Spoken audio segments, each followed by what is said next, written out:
Alléluia. Amen. Amen. Amen. Nous. Je rends grâce à Dieu pour ce moment. Des moments si précieux. Par rapport à ce thème où on va partager aujourd'hui avec le pasteur Ona. Vous avez bien vu l'affiche. Nous allons parler sur le ministre et le ministère. Le ministre et le ministère. J'ai reçu un peu beaucoup de messages que j'ai vraiment aimé. Il y a beaucoup de gens qui m'ont contacté pour nous encourager par rapport à ce thème. Le ministre et le ministère. Et on est un peu essayer de faire comprendre le peuple de Dieu par rapport à ces deux situations, qui est le ministre et le ministère. C'est qui est le ministre et c'est quoi le ministère? Parce que c'est quelque chose où c'est comme ça devient la finalité où tout le monde entend. Où on ne sait pas là où se placer entre être ministre, être enfant de Dieu, être chrétien. Est-ce que être chrétien nous suffit? Est-ce que être seulement appelé ministre nous suffit? Ou ça ne suffit pas? Ou bien si un jour, si une fois, je suis dans le ministère, ça me suffit? Ou est-ce que c'est le ministère qui garantit ma vie d'aller au ciel? C'est un peu les questions qu'on se pose souvent. Donc aujourd'hui, on avait choisi ce thème pour essayer de le partager avec Pasteur Ona. C'est un peu comme sous forme de partage, un peu comme enseignement, comme une petite prédication pour essayer d'aborder un peu dans ce thème. J'aimerais un peu laisser la place à Pasteur Ona. On va commencer d'abord par rapport à l'explication. Le ministre. Le ministre, c'est qui, pasteur? C'est qui le ministre? C'est quoi la fonction du ministre? Est-ce qu'être ministre, ça nous suffit? Il y a une différence entre le ministre et un enfant de Dieu. Et moi, je viendrai après. Ok, je rends grâce à Dieu pour ce moment. Je vous salue, bien-aimés, là où vous êtes. Que le Seigneur vous bénisse. Est-ce que la petite mélodie derrière, là, vous dérange ou pas? La petite mélodie que j'ai mise ici, ça vous dérange? Non. Moi, ça ne me dérange pas. Je ne sais pas si les autres entendent bien comment. Est-ce que vous m'entendez bien, bien-aimé?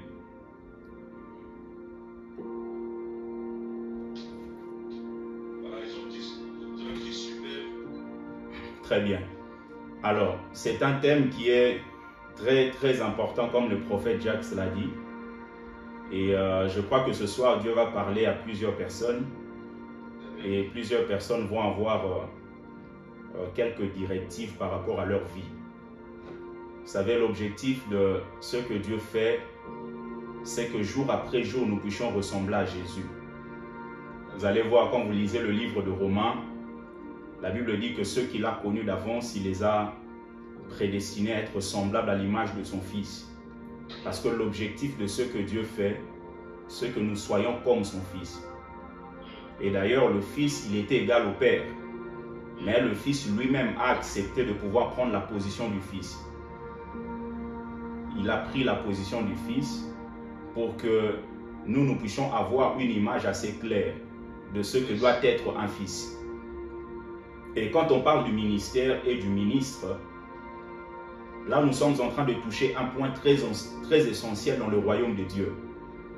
Comme je l'ai toujours dit, le but de ce que Jésus est venu faire sur la terre, c'était de pouvoir établir le royaume. Jésus a dit, lorsque vous allez prier à ses disciples, dites que notre Père qui es aux cieux, que ton nom soit sanctifié, que ton règne vienne. Donc l'objectif, c'est que le royaume de Dieu soit établi.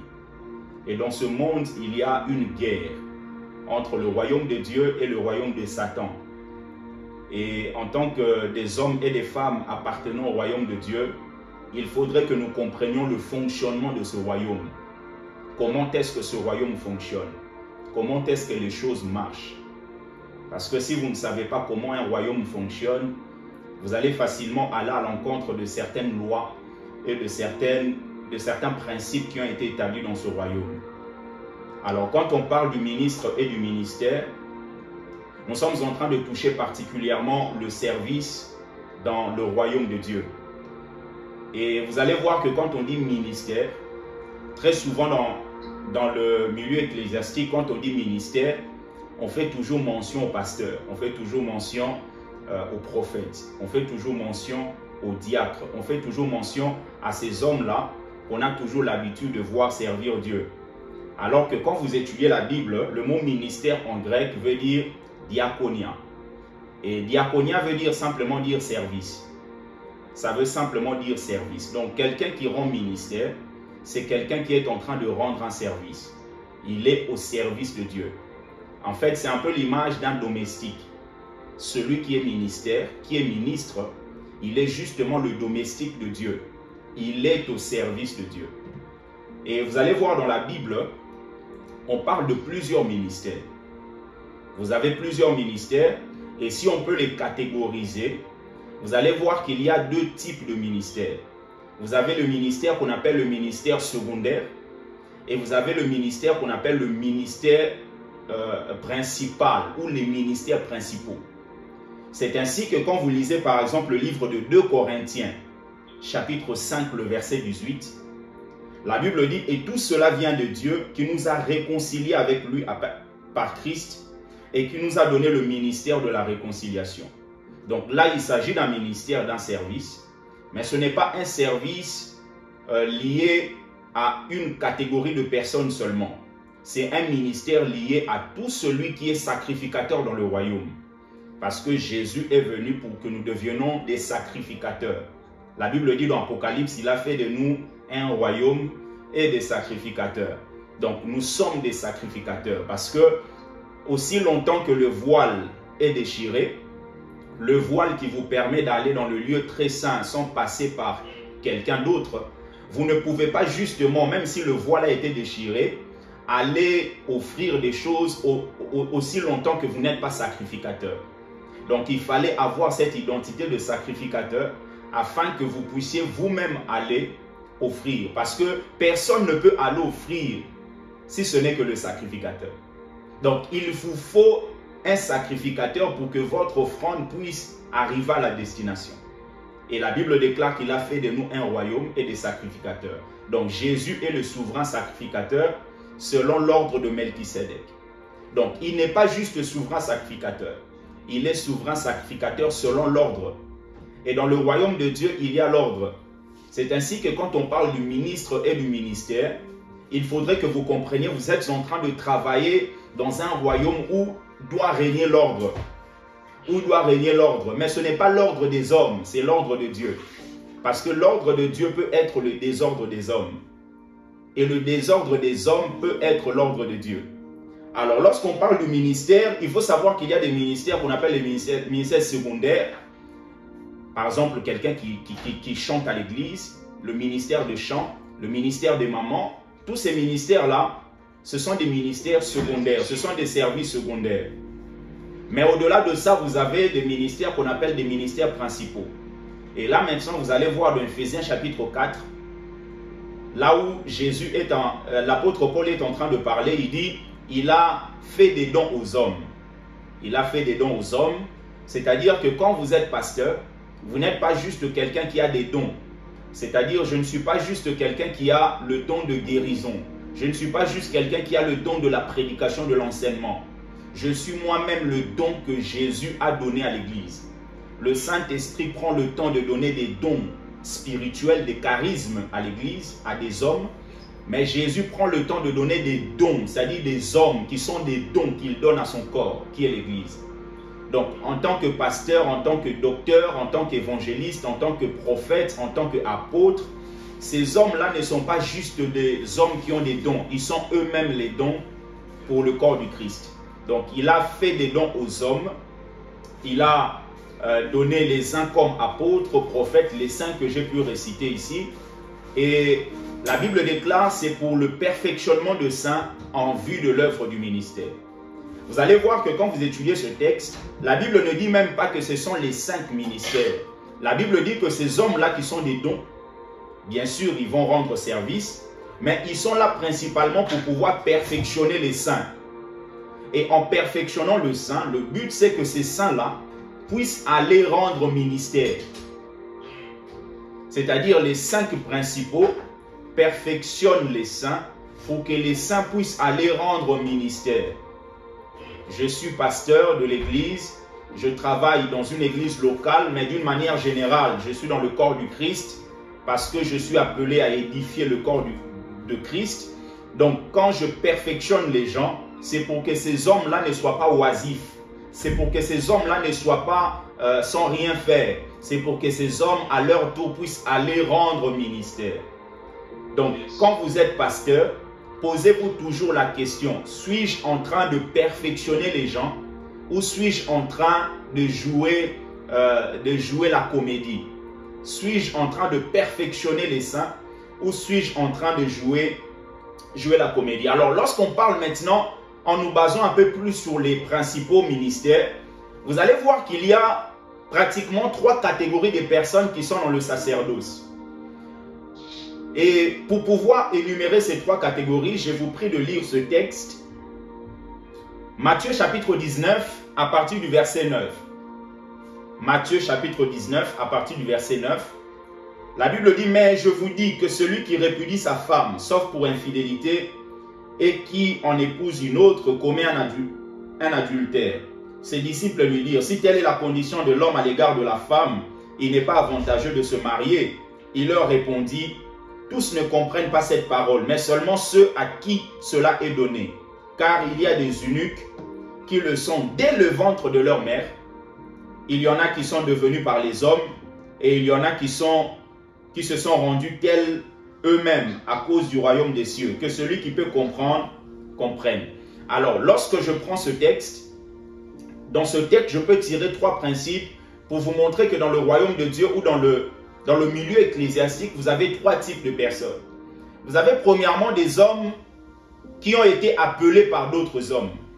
C'est-à-dire, il y a des hommes qui sont devenus des pasteurs, exerçant le ministère que j'ai appelé parmi les ministères principaux, simplement parce qu'il y avait un besoin par exemple, et le pasteur a trouvé bon que lui puisse occuper cette place-là. Il y a des hommes qui ont été appelés par d'autres personnes. Vous verrez par exemple dans une église, le pasteur, suite à ses intérêts égoïstes, il veut que lorsque lui n'est pas là, que tout soit tout autour de sa femme.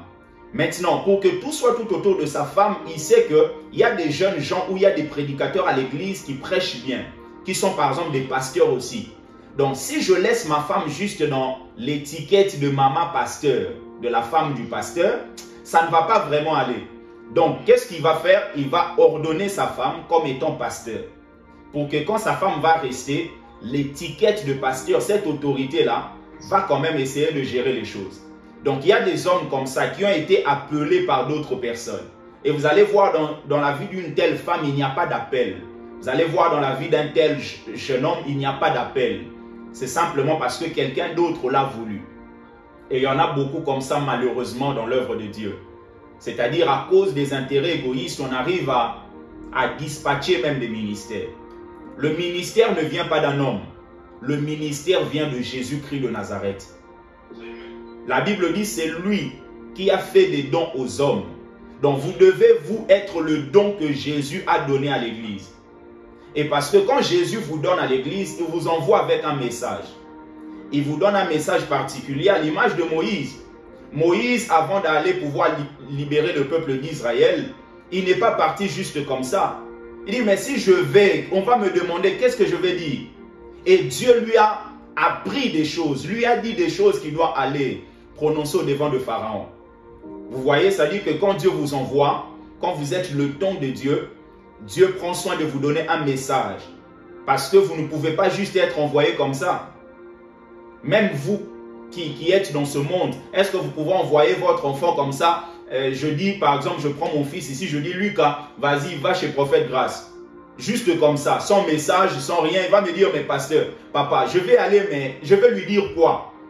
Vous voyez, donc Dieu prend soin de donner un message particulier à celui qui est le don qu'il veut utiliser pour son corps.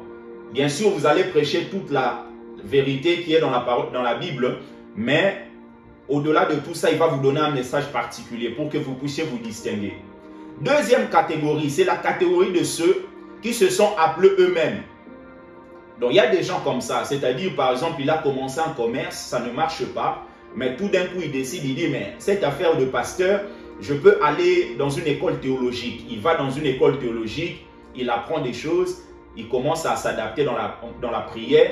Et bien, il peut aussi commencer son ministère, il commence l'église et il peut trouver quelqu'un aussi qui va le oindre d'huile. Et voilà, il continue son ministère. Il y a des gens comme ça qui se sont appelés eux-mêmes, qui se sont rendus eux-mêmes ministres. Mais ce que j'aime, il y a une troisième catégorie, c'est la catégorie de ceux qui ont été appelés dès le ventre de leur maman. C'est-à-dire des hommes qui n'ont pas forcé. Des hommes, lorsque vous les regardez, ils ne forcent pas pour faire ce qu'ils font. Malgré les difficultés, malgré l'adversité, mais vous-même, vous sentez l'appel de Dieu. Vous savez vous-même, il n'a pas besoin de dire haut et fort qu'il a le don de prédication. Il n'a pas besoin de dire haut et fort qu'il est réellement appelé. Mais quand vous l'écoutez, quand vous le voyez, vous voyez comment il travaille et vous-même, vous avez la certitude que celui-ci a été appelé par Dieu. Et parce que quand vous êtes appelé par Dieu, vous avez la certitude de vivre la victoire. Parce que quand un homme vous appelle, un moment, il va vous soutenir. Mais ce soutien-là ne sera pas éternel. Un moment, il peut être fatigué. Un moment, lui-même aussi, il a des problèmes. Un moment, lui-même aussi, c'est ainsi que la Bible déclare que Jésus, il est celui qui soutient toutes choses. C'est-à-dire que si c'est Jésus qui vous soutient, rassurez-vous que vous n'allez pas tomber. Vous pouvez tomber dans l'aspect humain. Les hommes peuvent vous voir par terre. Mais au-delà de tout cela, Jésus, quand il vous tient, bien aimé, vous avez la victoire qui est assurée. En tout cas, je vais encourager un jeune homme, un monsieur, un papa. Bien aimé, ne force pas l'appel de Dieu. L'appel de Dieu, c'est quelque chose qu'on ne peut pas retenir. Vous voyez, c'est un peu comme quelqu'un qui se fait électrocuter. Quelqu'un qui se fait électrocuter, vous n'avez pas besoin de pouvoir lui expliquer comment là-bas c'est dangereux. C'est-à-dire que lui-même, il sait que non, ce que j'ai vécu là, vraiment là-bas c'est dangereux. Donc c'est très important. Et en tant que ministre de Dieu, c'est très important. Et lorsque vous servez Dieu, justement, vous êtes dans cet appel vrai. Vous avez été appelé par Dieu. Il faut comprendre une chose, bien aimé. Il faut comprendre que dans le ministère, dans l'exercice du ministère, il faut comprendre que juste le fait d'être ministre de Dieu, juste le fait d'être serviteur de Dieu, c'est un privilège. C'est un privilège. C'est-à-dire que n'attendez pas les autres choses qui vont arriver. Déjà, dès le début, dites-vous que au moment où je sers Dieu, c'est un privilège. Vous le voyez par exemple dans la vie de Rebecca. Rebecca, elle a rencontré ce serviteur le plus ancien. Et en rencontrant ce serviteur le plus ancien, Rebecca a servi ce serviteur. Rebecca a puisé pour le serviteur et a puisé aussi pour les chameaux du serviteur. C'était quelque chose de très intense. Parce qu'un chameau pouvait boire autour de 200 litres d'eau. Et ce serviteur en avait 10. Donc quand vous faites 200 fois 10, vous arrivez à 2000. Maintenant, Rebecca devait aller puiser. Et là où elle devait aller puiser, ce n'était pas sur la plaine. Elle devait descendre. Elle devait prendre les escaliers. Et ce qu'elle devait utiliser pour puiser ne pouvait pas contenir plus de 20 litres. Donc, mettez le calcul. Dites-vous combien de tours Rebecca a fait pour pouvoir non seulement faire boire le serviteur le plus ancien, mais aussi pour faire boire ses chameaux. Mais au-delà de tout cela, Rebecca a fait beaucoup de tours, mais au-delà de tout cela, Rebecca, bien aimé, ne regardez pas ce que le serviteur le plus ancien pouvait avoir. Vous allez voir après, le serviteur le plus ancien a sorti, bien aimé, des bijoux, il a sorti de l'or, mais ça n'a pas été quelque chose que Rebecca envisageait. Ce n'est pas quelque chose que Rebecca poursuivait. Parce que Rebecca, pour elle, le fait juste de servir, c'est déjà un privilège. En tout cas, des hommes et des femmes qui comprennent que juste en servant Dieu, je suis privilégié, alors vous irez loin avec Dieu. Dieu va vous soutenir. De l'or va sortir. Des bijoux vont sortir. Parce que votre cœur est tellement pur. Vous vous dites que non, je ne sers pas Dieu pour l'argent. Je ne sers pas Dieu pour la renommée. Je ne sers pas Dieu pour des biens matériels. Je sers Dieu parce qu'il m'a appelé et que cela est un privilège. Et dans le royaume de Dieu et dans le ministère, je pose quelques bases et ensuite on va couler pour laisser aussi le prophète pour qu'il puisse s'exprimer. Dans le royaume de Dieu, il faut comprendre que dans le ministère, il y a quelque chose, bien aimé, qu'il ne faut jamais oublier. C'est la notion de l'autorité. C'est la notion de l'autorité. Dans le royaume de Dieu, il y a quelque chose qui règne, c'est l'autorité. C'est l'autorité. En fait, vous verrez que Satan, qui est le meneur du camp adverse, il n'a pas peur des gens qui prêchent les paroles de Christ. Non. Il n'a pas peur des gens qui ont des versets bibliques. Il n'a pas peur des gens qui connaissent une forme de théologie. Satan a peur de ceux qui sont soumis à Christ. Aussi longtemps que l'autorité de Christ ne se manifeste pas dans votre vie, vous ne pourrez pas être autoritaire dans le monde spirituel. En fait, l'autorité marche comme ça. Un jour, un homme est venu voir Jésus, c'est ce centenier qui dit à Jésus, mais tu veux venir chez moi, ne viens pas, parce que moi, je connais la notion de l'autorité. Je sais qu'il y a des gens qui sont au-dessus de moi, et je sais aussi qu'il y a des gens qui sont en dessous de moi. Pourquoi? Parce que vous ne pouvez pas avoir des gens en dessous de vous aussi longtemps que vous n'avez pas appris à être en dessous de quelqu'un d'autre. Très souvent maintenant, ici même en Europe, nous avons une vague de serviteurs de Dieu, des jeunes gens, qui à cause, bien aimé, d'un certain nombre de phénomènes, essayent de bafouer cette notion d'autorité. Vous verrez quelqu'un, par exemple, il est ici en Europe, il est ici à Paris, il bafoue l'autorité de son pasteur, mais il se dit, ok, je vais trouver un pasteur qui se trouve à Jamaïque. Pourquoi? Parce qu'il sait que le pasteur qui est à Jamaïque, peut-être là-bas c'est pauvre, et lui il est ici, s'il envoie 100 $ à ce pasteur, est-ce que ce pasteur-là va vouloir vraiment perdre les 100 € en commençant à gronder cet enfant? C'est ainsi que vous allez voir plusieurs personnes ici peuvent avoir une forme de succès, mais ce n'est pas quelque chose de solide. Le ministère, c'est quelque chose de solide. Jésus, pendant 3 ans et demi, a donné quelque chose de solide à ses disciples. L'apôtre Paul, quand il est venu, il a donné quelque chose de solide à ses enfants. À ses enfants. Donc la notion de l'autorité, celui qui peut manifester l'autorité, c'est celui qui a appris à être soumis. Et la question que je vous pose ce soir, vous êtes serviteur de Dieu, vous êtes pasteur, vous êtes ministre, vous êtes prédicateur, est-ce que vous êtes soumis? En fait, prophète Grâce, vous allez vous rendre compte que dans la vie, la question la plus importante, ce n'est pas juste de se demander est-ce que ça c'est bien, ça c'est mauvais, est-ce que non, non, non. En fait, la question la plus importante, c'est de savoir à qui suis-je soumis lorsque je suis en train de faire ça? Lorsque je suis en train de parler comme ça, à qui suis-je soumis? Je suis soumis à Dieu ou je suis soumis à Satan? Lorsque je suis en train d'agir de cette manière, suis-je soumis à qui?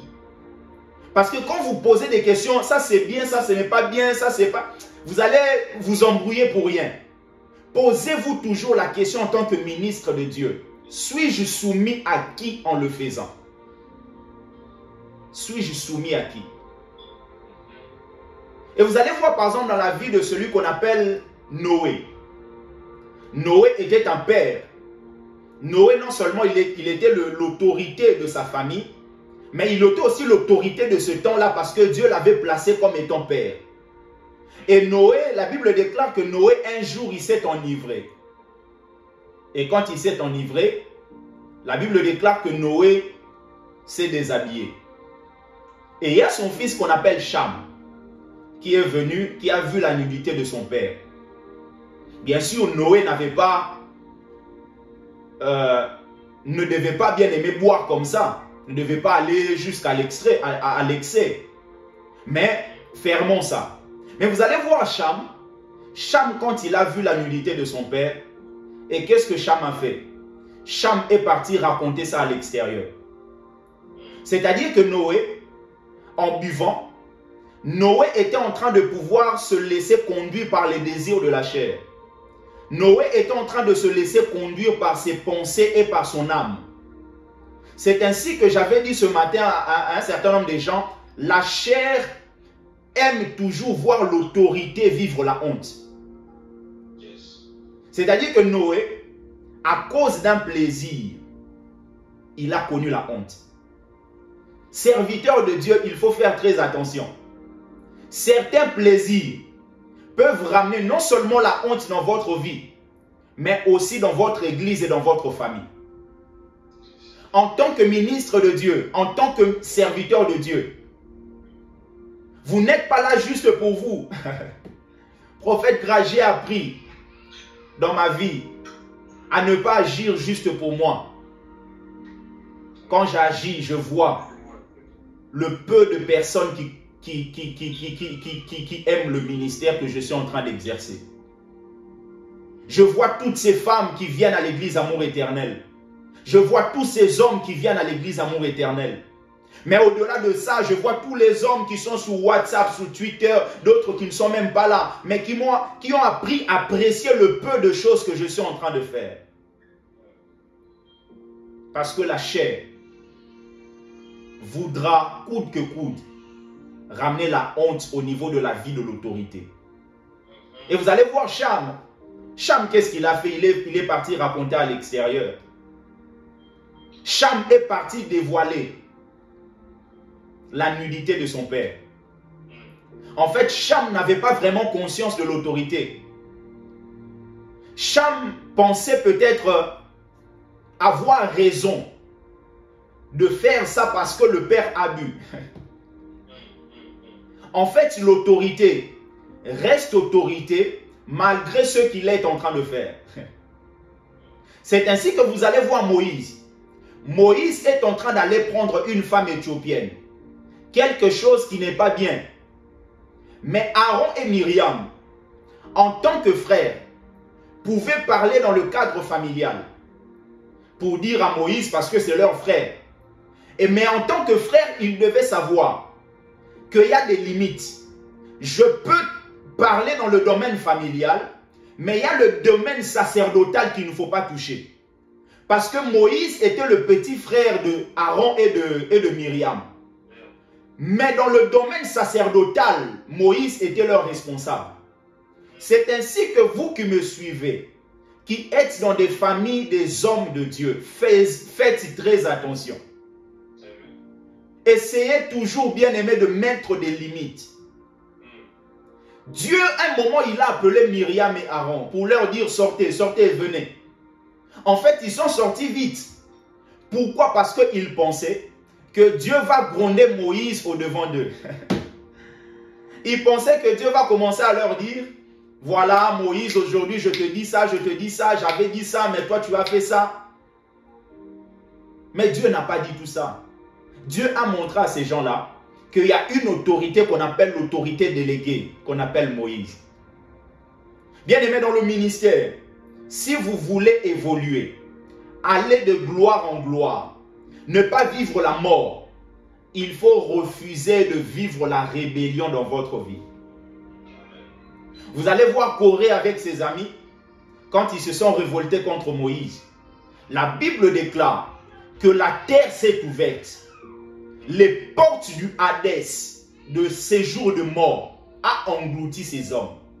Qu'est-ce que tu veux dire, pasteur? Je veux simplement nous dire que la rébellion appelle le séjour des morts.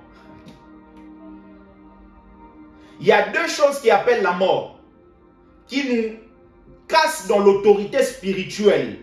C'est le péché et deuxièmement, c'est la rébellion. C'est la rébellion. Donc Cham, finalement, il n'a pas compris qu'il ne devait pas agir comme ça. Mais regardez un peu, prophète. Cham, aussi longtemps que Noé n'a pas bu, vous ne pouvez pas savoir la rébellion de Cham. Vous ne pouvez pas discerner quelle est réellement le vrai ou la vraie nature de Cham. Certaines personnes ici en tant que ministres, vous allez découvrir leur état et leur nature le jour où l'autorité ou le leader va commettre une erreur. Certaines erreurs du leader viennent juste pour dévoiler le cœur de ceux qui devaient être soumis. Et la nature de Cham, ce sont des personnes qui aiment mépriser les autres. Parce qu'en allant divulguer ce que le père a vécu dans sa tente, c'est pour dire que voilà, il n'est pas digne. Il n'est pas digne, il n'est pas digne. Donc en tant que serviteur de Dieu, pour ne pas aller loin parce qu'on est sur Internet, il faut être concis. Il faut veiller sur l'autorité. Sur l'autorité. Vous voulez exercer l'autorité, apprenez à être soumis. Apprenez à être soumis. Jésus est venu exercer l'autorité. Lui-même a accepté d'une manière individuelle d'être soumis à son Père. Philippiens est en train de nous dire qu'il était égal au Père. Mais il a accepté lui-même de pouvoir se soumettre. Il s'est dépouillé. Et en se dépouillant, aujourd'hui, il nous donne un modèle. Et vous allez voir à l'église, les gens disent, comment je peux me soumettre à lui alors que lui c'est un frère, moi aussi je suis un frère et tout ça. Mais non. La soumission c'est quelque chose de très important si vous voulez exercer l'autorité. Exercer l'autorité. Exercer l'autorité. Et quand on parle du ministère, il faut savoir, bien aimé, qu'il y a certaines choses qu'il faut le faire réellement dans l'ordre. Regardez par exemple les fils d'Aaron, de celui qu'on appelle Aaron. Les fils d'Aaron, lorsque vous lisez le livre de Lévitique, vous allez vous rendre compte que les fils d'Aaron travaillaient auprès de leur père. Et en travaillant auprès de leur père, celui qui avait reçu l'onction, c'est leur papa. Mais eux, ils devaient travailler auprès de leur papa. Et en travaillant auprès de leur père, ils devaient aider pour que le travail puisse être fait. C'est-à-dire qu'ils ne devaient jamais être indépendants de ce que Aaron était en train de faire. Parce que l'onction était tombée sur la tête d'Aaron. C'est ainsi que la Bible déclare que l'onction tombe sur la tête d'Aaron, ça descend sur sa barbe et ensuite ça coule sur ses vêtements. C'est-à-dire les fils d'Aaron devaient bénéficier de l'onction qui coulait sur Aaron. En fait, certaines personnes dans le ministère, lorsque vous les quittez, vous avez aussi l'impression, et vous allez le vivre, une forme de sécheresse. Dieu marche avec des hommes. Dieu fonctionne avec des hommes. Vous n'avez pas remarqué peut-être dans un groupe de chant, vous allez voir un frère, depuis qu'il a quitté ce leader-là, vous avez l'impression que toute sa vie a séché. Vous n'avez pas vu des frères et des sœurs qui étaient dans une église et tout d'un coup, le jour où il a décidé de pouvoir se révolter, quitter son père spirituel, quitter ceci, et tout d'un coup, il a séché. Pourquoi? Parce que l'onction coule au niveau d'Aaron. Et c'est ce qui coule sur la tête d'Aaron qui fait bénéficier à ceux qui sont tout autour de lui. Bien aimé, on ne quitte pas l'église en tant que serviteur de Dieu juste parce que vous voulez quitter. La Bible déclare que Jésus, Dieu, a placé chaque membre du corps dans le corps comme il a voulu. C'est-à-dire, il a pris le membre du corps, il l'a placé comme il a voulu. Bah, si c'est Dieu qui vous a placé là où il vous a placé, pour que vous puissiez vous déplacer, il faudrait que lui puisse vous dire. Mais regardez ce qui se passe. Les gens maintenant aujourd'hui décident, maintenant on m'a fait ça, je décide. Maintenant on m'a fait ça, je vais là-bas. Maintenant on m'a fait ça. C'est ainsi que plusieurs, en quittant comme ça, ils deviennent secs. Ils deviennent secs. Parce que dans la vie, il y a aussi des saisons. Il y a des saisons où Dieu peut te placer quelque part pour que l'onction qui coule là-bas puisse réellement t'affecter. Et si toi, tu ne comprends pas la manière de faire de Dieu, tu vas vivre la sécheresse pendant ce temps parce que Dieu t'attend là-bas. Et les fils d'Aaron, qu'est-ce qu'ils ont fait? Ils ont dit un jour, ok, on est habitué, on va essayer nous-mêmes d'aller offrir. En fait, vous allez vous rendre compte, prophète Grâce, ils allaient offrir, ils allaient faire exactement ce que Aaron faisait. Mais ce que eux faisaient, Dieu l'a appelé feu étranger. En fait, le problème, ce n'est pas juste d'être appelé pasteur. Le problème, ce n'est pas juste d'être appelé ministre de Dieu. Parce qu'en apparence, on peut tous être des ministres de Dieu. Mais la question la plus importante, c'est la nature de ce que vous êtes et de ce que vous faites. C'est-à-dire qu'ils étaient en train d'aller offrir, mais la nature de ce qu'ils offraient, c'était le feu étranger. Et qu'est-ce qui est arrivé? C'est la mort. C'est la mort. Et en tant que ministre, c'est vrai qu'il y a beaucoup de choses à dire là-dessus par rapport à la dimension du Père, etc. Il y aura encore un autre temps. Oui, parce qu'il y a des gens qui prennent certaines choses à la légère en fait. Certaines choses à la légère parce qu'ils ont l'impression que voilà, ça se passe comme ça. Non. Il y a une chose que Dieu ne blague pas avec, c'est la notion de l'autorité. C'est la notion de l'autorité. Parce que dans le ministère, vous êtes dans le monde spirituel. Et dans le monde spirituel, vous devez exercer l'autorité. J'insiste là-dessus parce que dans le monde spirituel, il y a des forteresses. À Paris, ici, il y a des forteresses. Il y a des principautés. Et plusieurs personnes pensent que c'est juste parce que voilà, je mets une belle veste, je vais aller prêcher, j'ai ma sainteté à côté, on dit tiens, j'ai dit alléluia, tiens, alléluia. Non, ce n'est pas ça le ministère. C'est plus que ça. Il y a des forteresses, il y a des principautés, il y a des démons, il y a des gens qui vont s'opposer à ce que vous faites. Et il faut que vous ayez une autorité spirituelle. Et cette autorité dans le monde spirituel ne peut pas être exercée aussi longtemps que vous-même, vous n'appliquez pas ce principe d'autorité. Ce centenier a compris le principe d'autorité.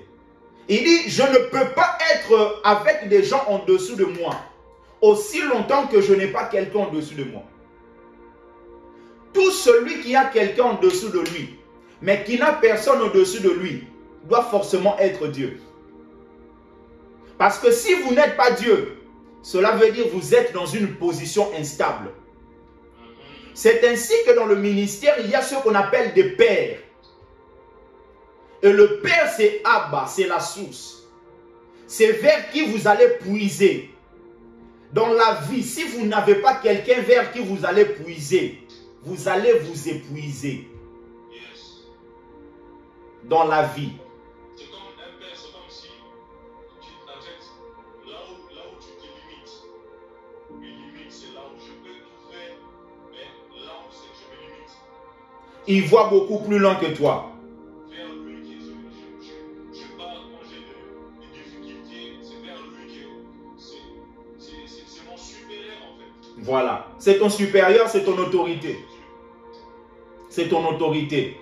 Et vous allez voir dans la Bible, certaines personnes disent non, moi mon père c'est juste quelqu'un qui m'a fait venir à Christ. Non. En fait, la notion du père va au-delà de ça. L'apôtre Paul était le père de Timothée. Vous savez que Timothée n'est pas venu à Christ par l'apôtre Paul. L'apôtre Paul dans Actes des apôtres, quand il a rencontré Timothée, Timothée était déjà disciple. Donc vous pouvez être fils de quelqu'un que vous avez rencontré tout en étant déjà affermi.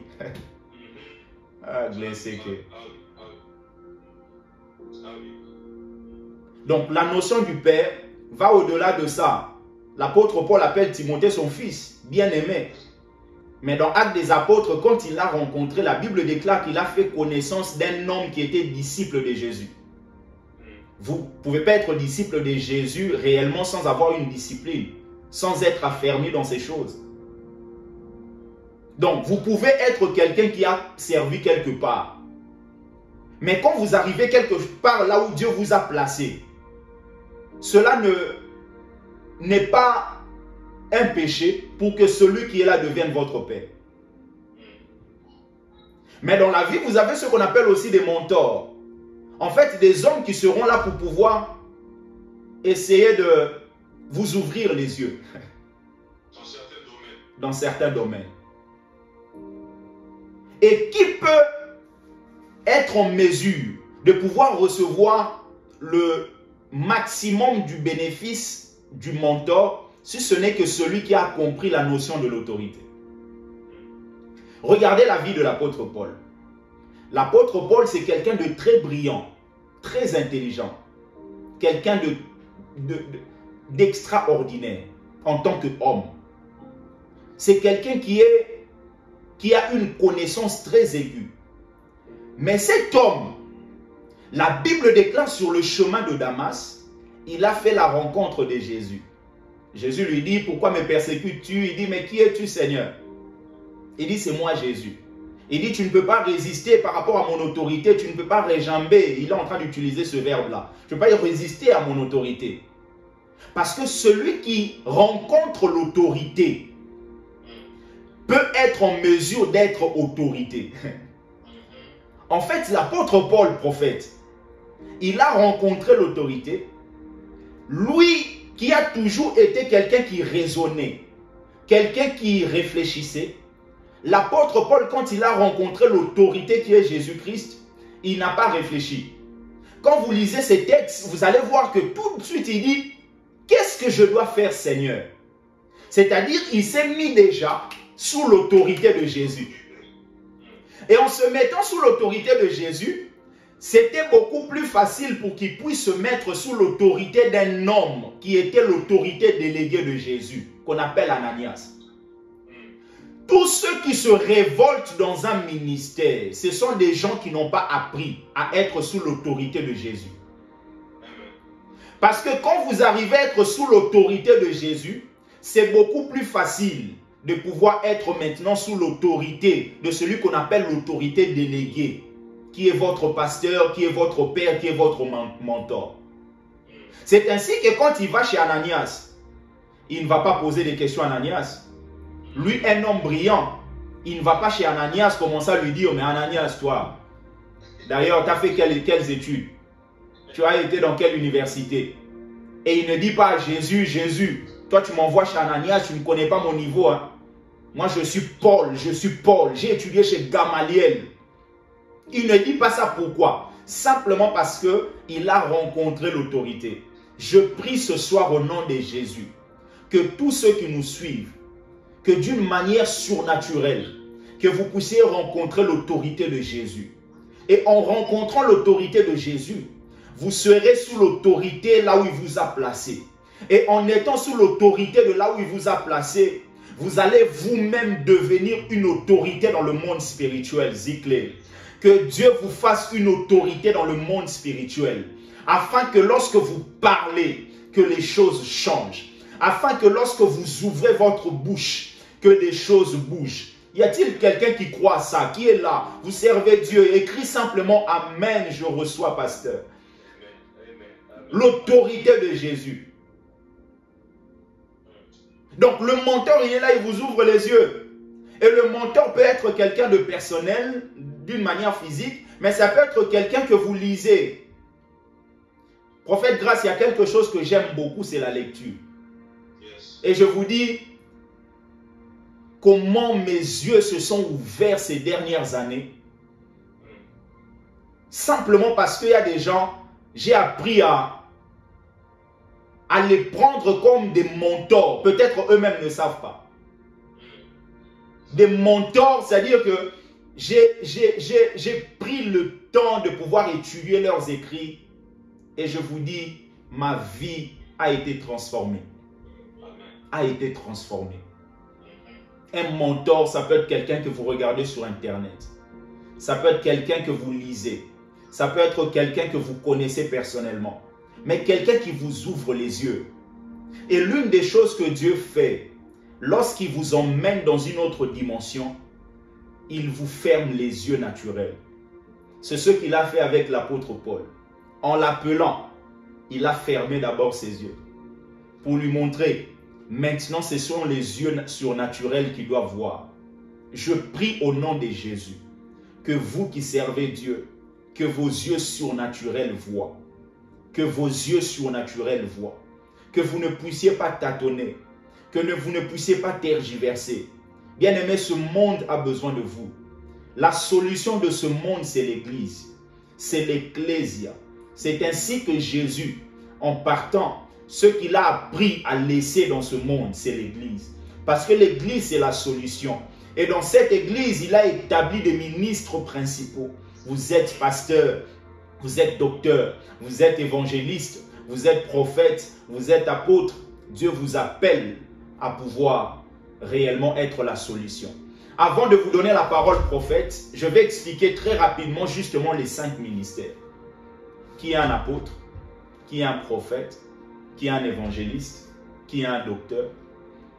Vous savez, quand vous lisez les textes, vous allez vous rendre compte que les 5 sont complémentaires. Et plusieurs personnes vont vous expliquer en prenant les doigts. On va vous dire que le pouce, c'est l'apôtre. Pourquoi? Parce que l'apôtre a la possibilité de toucher les autres doigts. En fait, l'apôtre, c'est quelqu'un qui est positionné dans le monde spirituel comme étant celui qui doit non seulement renverser, mais qui doit aussi bâtir. Parce que dans certains endroits, vous n'avez pas simplement besoin de bâtir premièrement, vous avez d'abord besoin au préalable de pouvoir renverser. Parce que certaines maisons ont besoin de renversement avant que vous puissiez bâtir. Avant de pouvoir bâtir. Certaines personnes ont besoin... Tourner la terre avant de faire quelque chose, avant de semer. Donc là, c'est la mission de l'apôtre. L'apôtre est là pour pouvoir mettre des bases. Il est là pour pouvoir structurer. Il est là pour pouvoir recadrer. Et on parle du pouce, on parle de l'index, le prophète. Vous êtes prophète. Le prophète, c'est l'œil de Dieu. Le prophète, il est là, il ne tâtonne pas. Le prophète voit. Le prophète, sa particularité, c'est qu'il voit. Il ne vient pas vous raconter des racontards. Il ne vient pas vous jouer avec vous. Il vient vous dire les directions de Dieu. Et ça, et l'une de ses missions, c'est de montrer au peuple de Dieu comment écouter Dieu. Parce que celui qui est prophétique, en étant dans le ministère prophétique, sa mission, c'est d'appeler tout le peuple à devenir prophétique.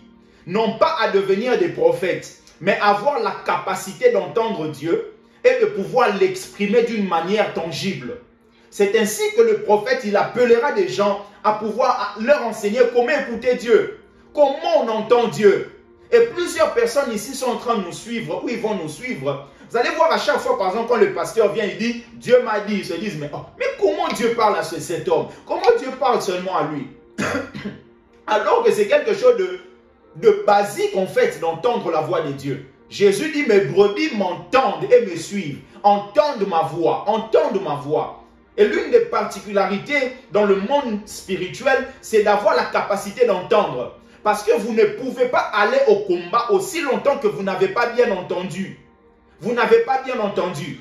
C'est ainsi que vous allez voir dans la vie de Samuel. Samuel est en train d'entendre la voix de Dieu. Mais comme il ne discernait pas la voix de Dieu, la Bible déclare qu'il allait voir Élie le sacrificateur. En allant voir Élie le sacrificateur, il lui dit la 3e fois, lorsque tu vas entendre, dis mon Seigneur, me voici, j'écoute, parle. C'est-à-dire que la 3e fois, il a entendu et il a dit, mais voici, parle, j'écoute, ton serviteur écoute. Pourquoi? Parce que Samuel veut nous enseigner au travers de ce texte de 1 Samuel, c'est que l'une des qualités, pour ne pas dire la première qualité d'un serviteur de Dieu, d'un ministre de Dieu, c'est d'avoir la capacité d'entendre la voix de Dieu. D'entendre la voix de Dieu. Pourquoi? Parce que quand vous entendez la voix de Dieu, ça augmente votre autorité, non seulement dans le monde spirituel, mais aussi dans la structure dans laquelle vous êtes établi. Un pasteur qui vient, qui dit, Dieu m'a parlé, Dieu m'a dit que ces choses ne se passeront pas comme ça. Que vous vouliez ou pas, s'il a réellement entendu la voix de Dieu, quand ces choses vont se passer, son autorité sera augmentée, non seulement dans le monde spirituel, mais aussi dans la structure dans laquelle il est établi. Donc le prophète, il est là pour pouvoir guider les gens aussi par rapport à leur appel. Le prophète grâce vous dira, non, moi je sens. Il peut vous dire je sens, mais le mot utilisé par lui en tant que prophète veut beaucoup dire. Parce que dans l'Ancien Testament, juste la présence d'un prophète était un message.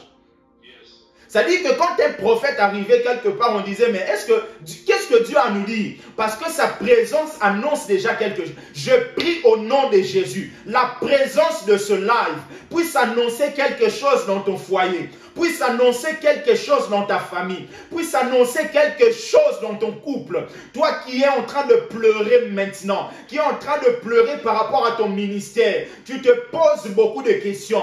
Que ce live soit une réponse, ce live soit une réponse pour ta famille, ce live soit une réponse pour ta maison, soit une réponse pour ton couple, soit une réponse, bien-aimé, pour ces blocages. Je viens par l'autorité apostolique renverser tout ce qui vient déranger, non seulement ton ministère, mais aussi ton église, non seulement ton église, mais aussi ta famille, non seulement ta famille, mais aussi tes enfants, et que Dieu t'emmène de gloire en gloire, t'emmène de gloire en gloire, Zikle, c'est que... Donc, il peut vous orienter dans ce sens. Il vous dit, mais non, je sens que c'est pas là que tu dois y aller, c'est pas là. Tu ne dois pas faire ça, tu ne dois pas t'engager là-bas. Parce qu'une parole prophétique là a de l'effet. Et vous avez ce qu'on appelle l'évangéliste. L'évangéliste, il est là. Il a une certaine passion des âmes, mais vous allez voir qu'il est généralement un mauvais pasteur. Il est généralement un mauvais pasteur parce que ce n'est pas son ministère. Il n'est pas un berger. Et très souvent, vous allez voir, il va s'énerver, il va venir dire des choses qu'il ne fallait pas. L'évangéliste, il est là, il va prendre des gens, ramener à l'église pour que le pasteur puisse paître. Il puisse paître ces gens, puisse vraiment leur donner la nourriture. Là où le pasteur va dire ça va aller, l'évangéliste, à un moment, il va dire mais ça suffit. Vous commencez à m'énerver, vous commencez à me... il va commencer même à se fâcher, il peut quitter même la salle. Donc l'évangéliste, lui, vraiment, il est là. C'est ce doigt-là, le troisième. Il est là, il est vraiment à côté du pasteur. En fait, il est là pour pouvoir vraiment travailler avec le pasteur. Vous allez voir par exemple Timothée qui était établi comme étant pasteur de l'église d'Éphèse. L'apôtre Paul est en train de lui dire, fais l'œuvre d'un évangéliste. C'est-à-dire qu'au-delà de ce que tu fais en paîtrant les troupeaux, en paissant les troupeaux, va aussi aller chercher justement les âmes. Va chercher les âmes.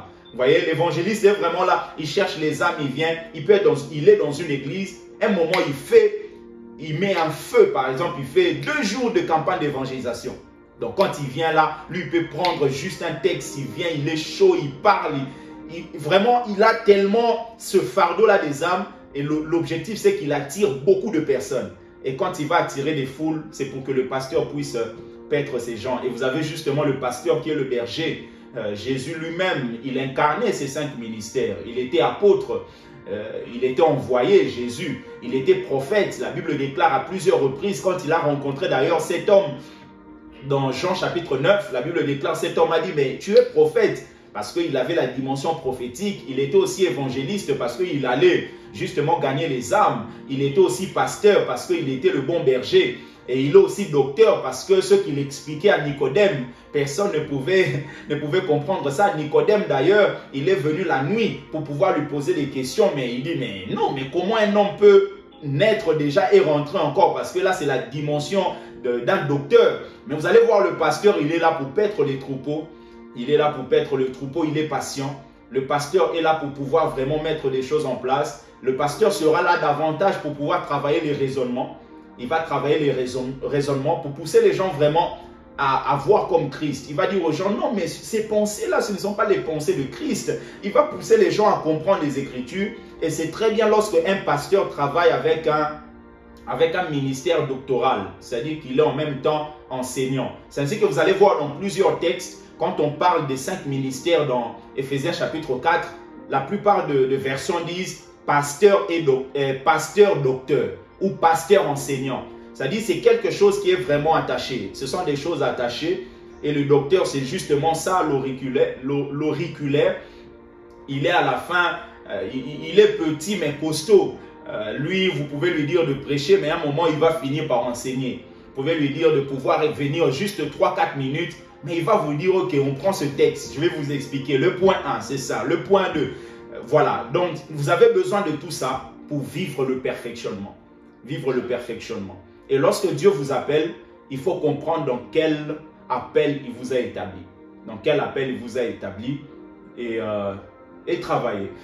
J'ai pris beaucoup de temps, bien qu'il y a beaucoup de choses à dire. Voilà, vraiment, je vais laisser la place au prophète. Il va glisser 2, 3, 4 mots. Et je crois que c'était riche. Est-ce que quelqu'un est béni déjà parmi ceux qui nous suivent? Si tu es béni, manifeste-toi.